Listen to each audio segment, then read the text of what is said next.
When one spouse dies, the surviving spouse can lose a big chunk of income, but pay higher taxes and Medicare premiums. It's called the widow's penalty, and it's one of the most overlooked risks in retirement planning. When we plan for retirement for a couple, we often assume that both couples will live long, full lives, and that's one way we test whether the retirement savings will be enough. But as we all know, life doesn't always follow the plan. I mean, in my own family, my mom passed away the same year as my dad retired, and I can promise you that certainly wasn't part of the plan. So, in this video, I'm going to walk you through an example of how the widow's penalty works, and then share a few thoughts on some strategies that you can use to prepare for it. The basics of the widow's penalty are really pretty simple, but the impact can be severe. The surviving spouse usually sees a drop in income because one of the Social Security benefits stops, but at the same time, they often inherit their spouse's IRA, which means that they're now responsible for required minimum distributions from the full balance just as they were before. But here's the catch. Those RMDs are now taxed under the single filer tax brackets, which are much less favorable than the married filing jointly brackets. And since Medicare premiums are also based on income and they have their own single or joint thresholds, the surviving spouse is more likely to hit higher IRMAA thresholds, which is going to lead to a increased per person healthcare cost as well as the higher federal taxes. So even though income goes down, taxes and Medicare premiums on an individual basis often go up. That's essentially the essence of the widow's penalty. So let me give you an example here. And first, we'll look at the big picture and then come back and get a little bit more specific. So let's assume that Joe and Kathy are both 75. Together, they have IAS that are worth $2 million, and Joe's Social Security benefit was $3,000 per month, and Kathy's benefit is $2,000 per month. Now, to keep this simple, we'll only assume that these are the assets and income they have, and there's nothing else out there. Now, they don't do anything too fancy. They just file for Social Security at 65 and take what they need from the IRA to fill the difference between that and $9,000 in monthly net income. When they hit 75, their RMDs would start, and that would give them a fair amount of excess income. So, when we look at this plan over their lifespan, these are the taxes that they would pay on a cumulative basis. But now let's look at an example where Joe dies at 75 to see how the widow's penalty would impact Kathy.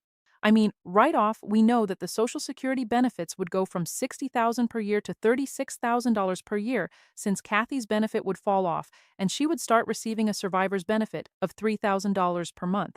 But that required minimum distribution is still the same. So in 2026, this would be $81,300. So if we add a comparison line to the graph where they both live until 95. So again, this line that you're seeing now are the cumulative taxes, if they would have both lived in 95 and died in each other's arms. And then we can look at the cumulative taxes if Joe dies at 75. And you can see that under this scenario, the taxes for Kathy start to increase in the very next year after Joe dies. So when you look at it this way, it may not seem like there's a lot of difference in those lines. So some of that difference tends to get lost in the scale of the graph. But when we simply chart out the difference in taxes, you can see just how big of a difference this makes. And what this is showing now is just subtracting one line from the other. So, for example, the difference between what Kathy would pay as a widow versus what they would have paid married filing jointly by the time she's 84, that's a $100,000 difference in cumulative taxes. Now, that's big picture, but to really understand how the widow's tax penalty takes shape, it helps to zoom in on a single year. And when we look at the numbers side by side, that'll show exactly where the financial pressure starts to build and which areas are hit the hardest. So here's how the numbers compare. First, with Social Security. As a married couple, they were receiving $60,000 in Social Security benefits. But as a widow, that amount drops to $36,000 for Kathy, since only the larger of the two benefits continue. And then next, required minimum distributions or RMDs. These stay the same in both cases, $81,300 because the portfolio value hasn't changed. Now, total income together, the couple had $132,300. And as a widow, Kathy's total income drops to $111,900. And then we look at the standard deduction. For a couple filing jointly, it was $33,200. But for Kathy, that gets cut nearly in half down to 17,000, which brings us to taxable income. After subtracting the deduction, the couple had $99,100 in taxable income. And Kathy ends up with $94,900 in taxable income. So, not much less than before at all. Now, here's the big punchline here. Federal taxes. The couple owed $11,630 in federal tax with an effective tax rate of 11.7%. But Kathy's total federal tax was $15,792 and an effective tax rate of 16.6%. Now, if you just look at the difference between federal taxes, that's a 35% increase in taxes. So now let's look at the after-tax income. The couple was able to keep $120,670 after they'd paid all taxes, but Kathy keeps only $96.18. So that's about 20% less. And finally, Medicare premiums. As a couple, they had no IRMAA surcharges, at least not yet. They likely would have at some point in the future, but the widow is now bumped into IRMAA Level 1, meaning that she is going to pay more for Medicare on a per-person basis than she would have before. So in this example, even though Kathy's income dropped by 20%, her taxes went up by 35%, and her Medicare premiums increased as well. That's the widow's penalty in action. And it's why proactive planning really matters here. So now that we've seen how real and painful the widow's tax penalty can be, let's talk about what you can do to plan ahead and reduce its impact. And, like most things, there's certainly no one-size-fits-all answer, but there are several smart strategies that can help. The key here is acting, though, before you are forced into the higher single tax brackets. So, the first thing, if you still have some time before retirement, please build some tax diversity into your retirement income plan.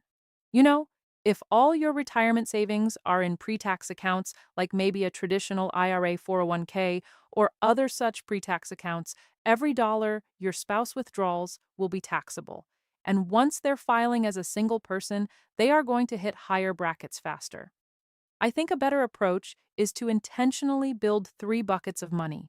So tax-deferred accounts for long-term growth, Roth accounts for tax-free withdrawals, and taxable brokerage accounts for flexibility. I can't tell you how much flexibility a taxable brokerage account will give a plan, and having access to all 3 of those really allows you to control how much taxable income is reported each year, which is also going to give your surviving spouse more control and help them keep out of those higher brackets later in life. The second thing is consider filling up your lower tax brackets while you're still filing jointly. If you're in your 60s and retired and you're not yet drawing Social Security, that window before those RMDs kick in and when you're still in the lower joint brackets is golden. And I can't tell you how golden this is. This is the opportunity zone. This is when Roth conversions can really be powerful when you're moving money out of tax-deferred accounts and into Roth accounts while your tax rate is still, relative to what it will be later at least, is still relatively low. That really helps to shrink those future RMDs and reduces the taxable income that a surviving spouse might have to report. And related to this, if you haven't yet watched my video, The Hidden Tax Trap for Retirees That No One Is Talking About, you need to check that video out because that's going to change your perspective potentially on how you're forecasting your plan. And third, look at your Social Security claiming strategy. If you've followed me for a while, I'm a big believer in staying flexible with Social Security.